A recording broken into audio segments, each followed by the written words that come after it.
paper on the physics of X, Y, or Z. So give them a little reminder to make it easy. Does a teacher recommendation letter need to tell about all of your outside school leadership and extracurricular activities, etc.? It doesn't. And that's a mistake a lot of students make, about thinking they need to reveal all of that stuff to their teachers as well. If it's a teacher who also happens to be your soccer coach, or who happens to be the coach of your robotics team and knows you well to talk about those extracurricular things, great, they should include them. But the purpose of academic recommendation letters is for them to tell the college what kind of student you are and what your patterns in terms of academics will be. So it's perfectly fine if a teacher says, you know, he came into chemistry and he did great on most things, and then in this one area he really struggled. But in this area he struggled, he came before or after school and got some tutoring from me or participated in a peer tutoring program, and he was able to turn that difficult thing around and then later, in fact, teach it to another student. Those kinds of things are okay. It doesn't have to just be letters from people who you got an A in every class of theirs. You may ask those sorts of people, but you're really looking for people who know you well. It's very important when you ask a teacher to write you a letter of recommendation that you actually ask if they feel comfortable. Because the last thing you want to do is send a school a letter that was less than glowing. So sort of a wording that would be good would be to go up to your teacher and say, hi, I'm applying to colleges, and I was wondering if you would feel comfortable writing me a glowing letter of recommendation. If the teacher kind of waffles, gee, I don't know, or whatever, that's a good indication to you that maybe it isn't going to be glowing, and you don't get to see them first. So if the teacher doesn't give you a very enthusiastic reply, then I would suggest that you ask somebody else. If you're applying to engineering school, what sorts of teachers do you think would be good to ask? Science and math, at least one of the two needs to be science and math.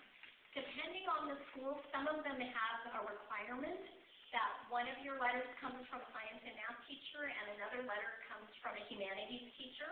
And some schools don't have that requirement, and so you could send both, you know, one from a science teacher and one from a math teacher and not have one from an English teacher. It's really important to look carefully at what the requirements of the particular schools you're applying to are. Why do you think science and engineering schools care about people who might have at least some minimal level of skill set in communication and humanities type things?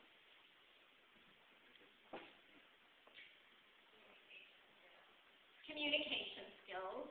We all heard plenty of stories about engineers who stare at their shoes instead of looking at people when they talk to them. Most of you who are in robotics, one of the things you have going for you is that this program forces you to have some communication skills, whether you want them or not. It's pretty hard to get through 4 years of robotics just being a math or science geek. And so you really want to make sure that that gets communicated to a university, because it really is one of the primary selling points of our program. You're going to get engineers who are also good communicators. And those are the people who are going to rise to positions of leadership in engineering firms and going to be able to communicate with the public about their cool discoveries, etc. So schools are interested in that and looking for that. If you don't know your high school counselor because you're a great kid and you've never been into trouble, and the first time that you ever go to see them is when you ask them to write you a letter of recommendation because the counselor is required to write one for you, that can really hurt you because they don't know what to say. They don't know you. So if you're not already a senior, I would encourage you to take 15 minutes to set up an appointment and go meet your high school counselor. And once a year for 15 minutes, 9th grade, 10th grade, 11th grade, go and talk to this person.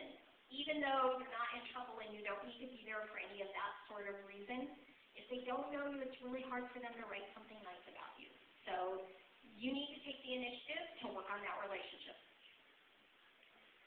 Okay, let's talk a little bit about engineering schools. How many people here are thinking that they might want to go to a highly competitive engineering school? And I've listed some of them up there. Caltech, MIT, Stanford, Olin, Harvard Med, Cornell, Swarthmore, Cooper Union. Anybody thinking that a highly competitive school is maybe in their future? Raise your hands high, don't be shy. Pardon me? I would not count OSU as highly competitive to get in. Okay, how many people think that they might be interested in going to a pretty selective university in terms of engineering, places like University of Portland, WPI, RPI, Georgia Institute of Technology, Purdue, Duke, Vanderbilt, UW, Santa Clara? There's a long list up there, Williams-Holman. A lot of people interested in those sorts of schools. Raise your hands high. Everybody who raised your hand for a highly selective university, put your hand up again for this one, because highly selective universities are really highly selective. And even if you are brilliant and have 800s on your math and science and a 4.0 or higher, you still may not get in. They're very highly selective, and there's no guarantee. So if you are considering a highly selective university, you also need to have some selective but not as selective choices on your list. How many people think they want to go to one of the Oregon options? Stay in state. Go to either University of Portland, George Fox, or one of OIT, PSU, OSU.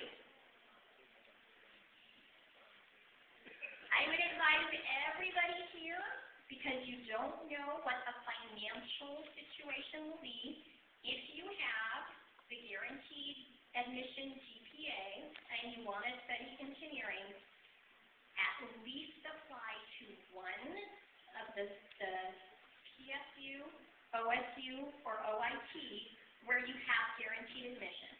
Because that means if everything else went wrong, you are not going to come to spring and not have a college that you can go to. So it's a good backup plan.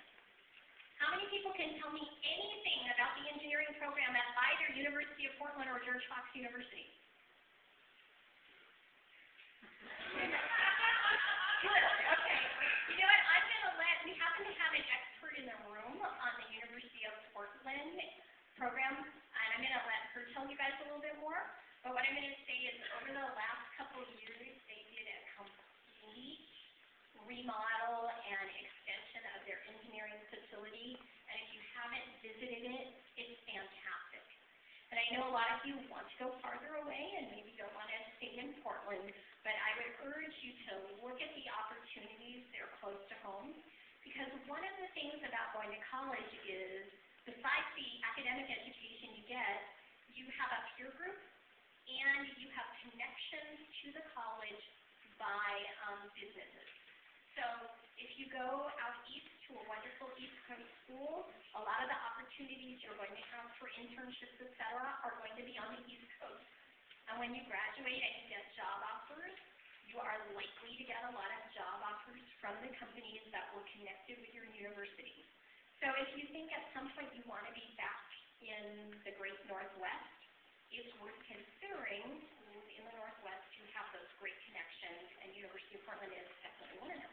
So Deb, I'm going to let you give a little pitch and tell people about your department. I'm Deborah Schinberger, and I teach in mechanical engineering at the University of Portland. We have about 500 students in our School of Engineering now, which is a record for us. We've had increased enrollment for the past few years. And our largest department is mechanical engineering. We have about 200 students in mechanical. Our second largest is civil. And I actually came today because our mechanical engineering club has offered its services to help mentor your team. So if you contact me, and Deb Mumhill will provide my contact information to all of you, we will try to arrange for a student to come out during the practice times that your individual school may have. So contact me on that, and you can get engineering students that are willing to not only help with your robot, but help you with your math and science homework, since they've had all those classes, which will help offset the problem that we have, that you don't have as much time to focus on your studies during the build season. And finally, I teach all of the CAD courses at University of Portland.